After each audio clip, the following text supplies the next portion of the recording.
Intango yose iragoye, ariko uko iminsi igenda uramenyera. Ushobora kuba utabona neza ivyo urimwo watanguye, ufise ubwoba. Ushobora no kuba uri mu nteguro yo kugira ico utangura. Ndagutera intege kino gitondo. Umutahe watanguranye si ukurinda gusa, wabishizemo no kwizera ko bizogenda neza. Ntutinye.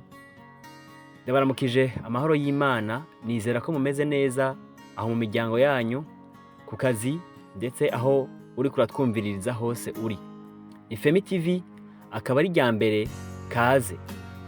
Dushobora kuba tunasanganywe. Ndagutumiriye gukora sabone kuri chaîne yacu, chaîne yanyu Twagura Umuryango. Ufyonere ku gakengeri kugira wamuronka notification. Murakoze, ababikoze turabashimiye vy'imvamutima. Tubandanye ku kiyago cacu. Muri video iheruka twarababwiye ko tuzobandanya guterana intege mu byo dukora, mu byo twiyumvira, mu kubishira mu ngiro. Hari akarorero keza dufise muri Bibiliya, igihe Simoni na bagenzi biwe barobeshwa amafi menshi, bakesheje ijoro ryose, babuze. Ariko ku murango, kubera Yesu ababwiye ati egera imbere mw'idamba muterere urusenga, barabikora kuko bumviye, barobeshwa umurengera. Reka dusome, haravuga ngo, ahejeje kuvuga abarira Simoni ati gira mw'idamba muterere insenga zanyu murobe. Simoni aramwishura ati erega mwigisha, twakesheje ijoro ryose, twatamye, ntaco twafashe, ariko kubw'ijambo ryawe ndaterera insenga. Babigize baroba ifi nyinshi cane, insenga zabo zigomba gucika. Amen. Ni muri Luka 5:4-6. Ijambo ry'Imana rihamagara amafi yabuze ijoro ryose mu kiyaga, akegeranira uruhande rumwe, hama akanamenya aho zitumbereye. Reka tumwizere kw'ijambo ryose avuze. Ico avuganye nawe ntugikekeranye, ntasukana. Ni Imana itabesha, irazi ko wagerageje vyinshi urabura, warakoze ivyo ushobora biranka. Rondera kumva ijambo ryiwe, hama uryumvire ukora ico rikubwiye. Igikorwa cose twokora twumviye Imana kirimo inyungu z'ibitangaza, ubibona canke utabibona. Ushobora kubibona ucumvira birashika. Hari naho umenga uri umwihevyi canke wasaze, kandi nivyo kukurengera logique, ugakora ibidatahuritse mu maso y'abakuraba. Nico gituma utangura batakumva kenshi. Ndazi hari abavyumvise bazi ibyo ndiko ndavuga, babibayemwo canke bakora bibamwo n'ubu. Ukaba watanguye bagutera amashurwe, ni sawa cane, ariko si kenshi bishika. Nababwiye ko nshaka ko duterana intege. Intango irashobora kuba itakoroheye, ariko ejo imbere ni heza cane. Ntucike intege, kora ico uhamagariwe gukora. Aho ugeza, ahasigaye wizere.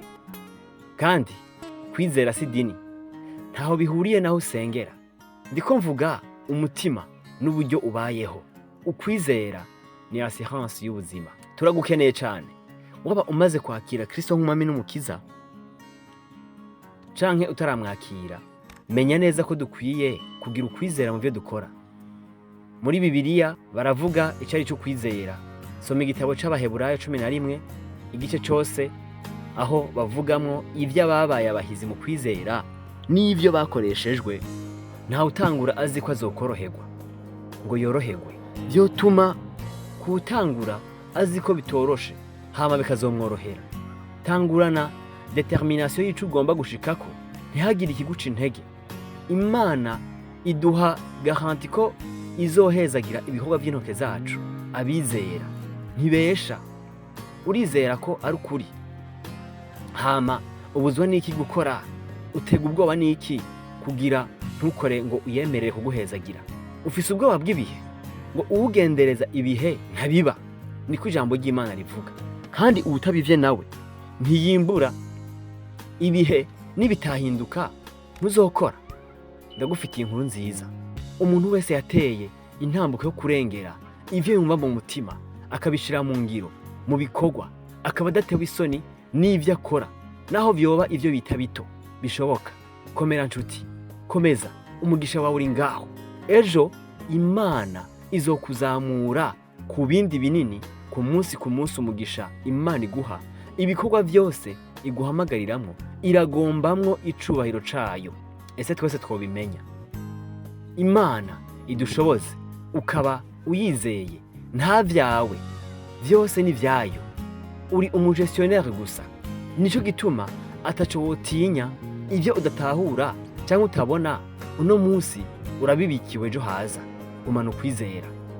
Muri Yeremiya 33 umurongo wa 2 haravuga ngo liti Uhoraho abikora, Uhoraho abirema akabikomeza, Uhoraho niryo zina ryiwe, uku niko agize. Ati mpamagara nanje ndakwitaba, nkwereke ibihambaye n'ivyikinze, ivyo utari bwamenye. Mu kurangiza ikiyago c'uno munsi ndashaka kubaza umuntu yibaza ko atobishobora, hama ukaba ufise ijwi rikubwira ngo urabishoboye. Abantu bakubwira ngo si vya bose, nabakubuza gushika aho umutima wawe uhamagarirwa kugera. Urashobora gukora ibiguhimbara, bigahimbaza Imana. Mu bubasha bwayo ntimwibagireho kwizera, ariko rufunguruzo. Izere ntutinye. Ndiko mbwira umuntu wese, igihe kiraje kandi kirashitse aho uzoshinga intahe. Haguruka ukayangane, Uhoraho agukorera ibibereye, agushira ahakwiriye, akwereka inzira. Imana ibahezagire, dusubire vuba, ndabakunda cane.